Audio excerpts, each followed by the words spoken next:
Bueno, buenas tardes. Bueno, antes de empezar, yo no puedo no sumarme a las expresiones de mis colegas de gabinete lamentando los hechos de violencia que sufrió nuestra vicepresidenta y bueno, con el deseo común de que rápidamente se investigue y se sepa quiénes son los responsables. Dicho eso, quisiera poner quizás un poco de contexto a lo que ya anticipó el ministro de Economía. El objetivo de reducir de forma progresiva el déficit fiscal no está en este programa pensado desde la forma tradicional, de ajustes tradicionales de las propuestas del Fondo Monetario, que es a través de una disminución del gasto público, que sino fundamentalmente está pensado a través de una recuperación de los ingresos, ¿sí? Y esa recuperación de los ingresos tiene una fuente fundamental, que es seguir sosteniendo el crecimiento económico y sea el crecimiento económico el que genere mayores ingresos tributarios, pero también hay una enorme responsabilidad y una enorme contribución que se está pensando desde lo que es la mejora de la administración tributaria. Esta es una política que nuestro gobierno ha venido desenvolviendo desde principios de nuestra gestión, porque la mejora en los ingresos la estamos pensando no a través de cambios en los impuestos indirectos, en los impuestos que caen sobre los sectores más vulnerables, sino mejorando la capacidad contributiva, la base imponible de los sectores con mayor capacidad contributiva. Gran parte de estas decisiones se materializaron y se implementaron en diciembre del 2019 cuando promulgamos la Ley de Solidaridad. Ahí se introdujeron una serie de cambios que desandan mucha de la reforma tributaria planteada por el gobierno anterior, que claramente tuvo efectos regresivos. Se ven los números, se ven las estadísticas, se ve la participación de los impuestos directos que bajan su participación en la contribución. Los impuestos directos justamente son los impuestos más progresivos, o sea que baja la participación de los impuestos progresivos y aumenta de los impuestos más regresivos. Quizás uno de los tributos que por su naturaleza son de los considerados como impuestos más progresivos son los impuestos patrimoniales. El impuesto a los bienes personales es uno de esos impuestos. Y lo que nosotros advertimos y que modificamos y modificamos fuertemente en diciembre del 2019 era que la reforma tributaria había achicado enormemente las alícuotas y también la participación la contribución de estos gravámenes a la recaudación general. Les voy a dar, acá tengo una serie larga desde el año 97 hasta la actualidad, y uno advierte que a lo largo del tiempo siempre estuvieron en 1.2, 1.3% de la recaudación total. Con las modificaciones que se hacen en la reforma del 2017, esa contribución pasa del 0,9% en el 2017 al 0,43%. Esto significa, esto es consecuencia de los cambios en la estructura tributaria, y nosotros con la modificación que introdujimos en el año 2019 fuimos mejorando progresivamente esa participación. El año pasado terminó en el 2,6% del producto. Ahora, esta pérdida de participación del impuesto a los bienes personales dentro de la recaudación total se dio por una combinación de reducciones en las alícuotas. Ustedes recordarán que nosotros en diciembre del 2019 volvimos a las alícuotas que estaban rigiendo hasta el 2015, pero incorporamos un criterio que nos parece bastante virtuoso, que es además agravar las alícuotas para los bienes, para los patrimonios que no están en la Argentina, sino que están en el exterior. Eso impactó sobre bienes personales, pero también impactó mucho las modificaciones que se introdujeron en las valuaciones fiscales, ¿sí? Y a mí, si me permiten, acá me gustaría compartir un poco el recorrido que hubo en esta materia con lo que fueron los criterios de evaluación fiscal por parte de la AFIP. Ustedes saben que la Ley de Bienes Personales dice, bueno, cuáles son los criterios de evaluación, cuáles son los criterios de evaluación que se tienen que utilizar para medir la base imponible de los inmuebles. Hay y siempre se tiene que elegir el mayor de los distintos criterios. Había dos antes de la reforma del 2017 y ahora hay tres. Hasta el 2017 era el valor residual del inmueble y la base imponible fijada al 31 de diciembre de cada año a los efectos de pago de los impuestos inmobiliarios o tributos similares, ¿sí? En el año 2012, la Ciudad de Buenos Aires modifica el Código Fiscal y crea el impuesto inmobiliario que antes solo era la tasa de alumbrado, barrido y limpieza, ¿sí? Y crea otros conceptos, hay una evaluación fiscal homogénea y además una unidad de sustentabilidad contributiva. Entonces pasa a definir que la base imponible del impuesto de ABL e impuesto inmobiliario, ampliada ahora, es esa evaluación fiscal multiplicada por 4. ¿Sí? Se introduce ese multiplicador.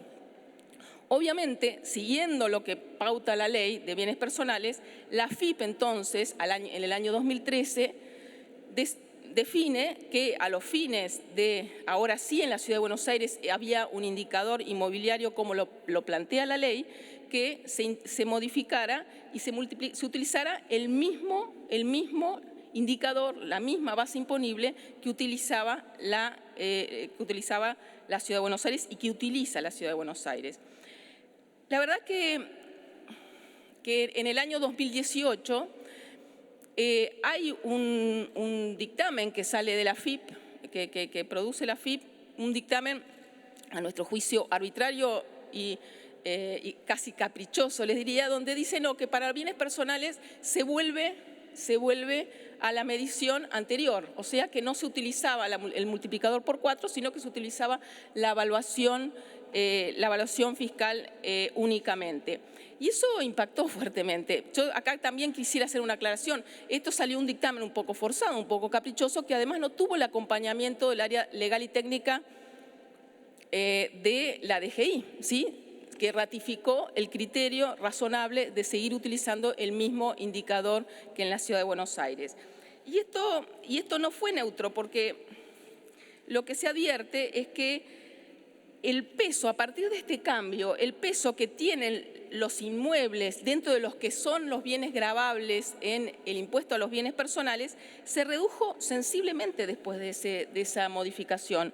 Pasó del 42% al 21%. O sea que esto también produjo un cambio en la composición de los bienes gravables y no gravables dentro del impuesto a los bienes personales. Todos sabemos, este Congreso votó una modificación en diciembre del año pasado, donde la casa habitación está excluida y la casa habitación está excluida, además con un límite de 30 millones de pesos. En el consenso fiscal del 2017, bueno, a ver, entonces acá lo que nosotros quisiéramos transmitir es que nosotros no estamos planteando ningún impuestazo, ningún cambio de reglas. Estamos desandando esa modificación del 2018 y asumiendo el mismo criterio que se utilizó entre el 2013 y el 2018, es decir, utilizar la misma base imponible que la Ciudad de Buenos Aires para el impuesto inmobiliario. En el consenso fiscal del 2017, ¿sí?, que se votó en enero del 2018, en materia de determinación del valor fiscal de los bienes inmuebles, se incluyen dos compromisos muy específicos, tanto para el Estado Nacional como para las provincias, como para la Ciudad de Buenos Aires. Para el Estado Nacional se dispone la creación de un organismo federal que cuente con la participación de las provincias y de la Ciudad de Buenos Aires, que determine los procedimientos y metodologías de aplicación para todas las jurisdicciones con el objeto de lograr que las evaluaciones fiscales de los inmuebles tiendan a reflejar la realidad del mercado. Y a las provincias adoptar para el cálculo y determinación de las evaluaciones fiscales de los inmuebles los procedimientos y metodologías de evaluación uniformes establecidos por el organismo federal, o sea, que es el organismo federal es la OFEBI, ¿sí? Que fue creada por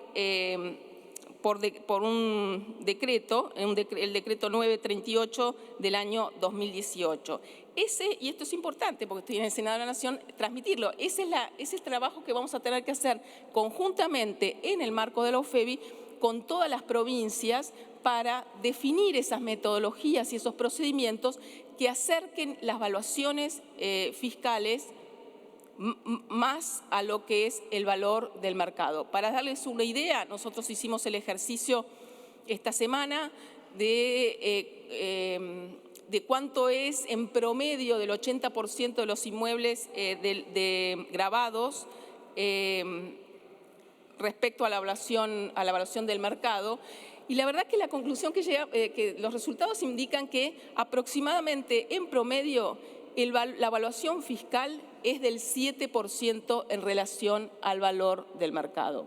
Entonces, acá lo que nosotros estamos planteando al fondo y que va en el sentido de lo que les decía, que es un objetivo de la FIP y del Gobierno, del Ministerio de Economía, de todo el gabinete, de mejorar la recaudación, pero de los sectores básicamente con mayor capacidad contributiva, siendo bienes personales el impuesto quizás paradigmático. Entonces, nosotros lo que dictaminamos esta semana va a estar focalizado únicamente para los inmuebles de la ciudad de Buenos Aires que no sean casa habitación, ¿sí? Solamente para aquellas casa habitación que pasen de casi en dólares sería aproximadamente $270.000, ahí sí van a tener que pagar por la diferencia y de acuerdo a nuestras estimaciones esto incluiría aproximadamente a 1.500 personas más que van a tener que pagar este impuesto. Respecto a las segundas o terceras inmuebles, con esta modificación nosotros estimamos que va a haber aproximadamente 220.000 inmuebles de la ciudad de Buenos Aires que van a tener que pagar en base a esta nueva base multiplicada por 4. Pero bueno, la tranquilidad es esta. La obligación, lo que marca la ley es que el Estado Nacional, las provincias y la Ciudad de Buenos Aires tienen que trabajar juntos en la FEBI para definir esos procedimientos y esas metodologías que homogenicen la forma en que se van a evaluar los inmuebles urbanos a lo largo y ancho del país. La verdad que celebramos y acompañamos esta iniciativa. ¿Por qué? Porque la verdad que es muy inequitativo que un mismo inmueble en la Ciudad de Buenos Aires u otro en la provincia de Santa Fe con el mismo valor, no un mismo inmueble, no, con el mismo valor de mercado, en una provincia sea evaluado al 2% del valor de mercado y en otra provincia al 20% del valor de mercado. O sea que creemos que hay que avanzar en estas metodologías para homogeneizar el tratamiento en cada una de las jurisdicciones. No sé si... Gracias.